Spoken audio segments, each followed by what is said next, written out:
আসসালামু আলাইকুম। আজকে খবর থাকছে আন্তর্জাতিক ডেস্ক থেকে। খাবার দিতে দেরি করায় স্ত্রীকে গুলি করে হত্যা। তুচ্ছ ঘটনাকে কেন্দ্র করে ঝগড়ার সূত্রপাত। দেরিতে খাবার দিয়েছিলেন ৫৫ বছর বয়সী সুনয়না।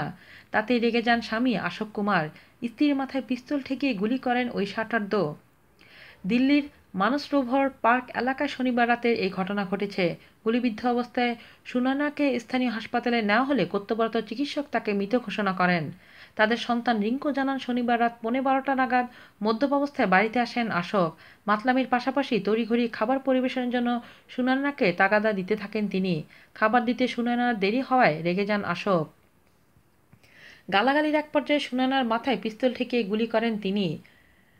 গাড়ি রঙের কাজ করে জীবিকা নির্বাহ করেন অশোক। সংসারে 2 ছেলে ও ছেলের বউ আছে তার। বড় ছেলে রিঙ্কু ট্যাক্সি চালক। ঘটনার পরপরই বাবা অশোকের বিরুদ্ধে অভিযোগ দায়ের করেন ছেলেরা। তাদের দাবি, বাবা মার মধ্যে ঝগড়া থামানোর অনেক চেষ্টা করা সত্ত্বেও তাদের বাবা গায়ের জোরে মাকে গুলি করে হত্যা করেছে। এই ঘটনায় রোববার অভিযুক্ত অশোককে গ্রেফতার করা হয়েছে। অশোকের কাছ থেকে উদ্ধার করা পিস্তল অবৈধ বলে জানিয়েছে পুলিশ। পিস্তলটি কীভাবে অশোকের কাছে এলো তা নিয়ে তাকে জিজ্ঞাসাবাদ করা হবে বলে জানানো হয়েছে। আজ এ পর্যন্তই। ভালো থাকবেন সবাই। আল্লাহ হাফেজ।